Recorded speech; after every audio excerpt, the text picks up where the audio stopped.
molte persone anziane sono cadute e si sono fatte male veramente, sono andate a finire in ospedale.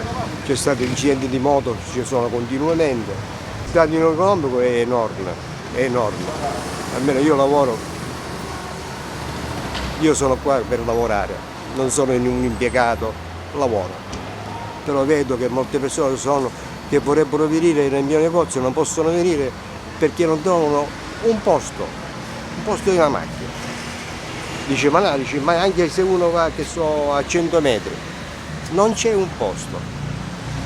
Perché è stato creato, non è che quando si fanno queste cose ci vuole anche un piano, dice un piano parcheggi, un piano di orari delle strisce blu, diciamo in aiuto ai commercianti, tutto questo non è avvenuto niente, si poteva fare benissimo.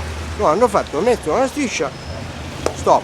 Se tolgono questo cordolo che non ha nessun senso, io volevo ricordare agli amministratori che io ho 60 anni che sono qua in questo negozio e da quando hanno messo questo cordolo noi abbiamo perso più del 50% di clienti perché non si ferma più nessuno. Non c'è un posteggio, avevano promesso che qua dietro largo Bordighera dovevano fare un posteggio e invece non hanno fatto niente. Cioè, chiedo solo all'amministratore se può togliere questo cordolo che effettivamente non fa solo danni. Io non so quante persone ho visto qua cadere che si sono fatte anche male, persone che fisicamente si sono fatte male.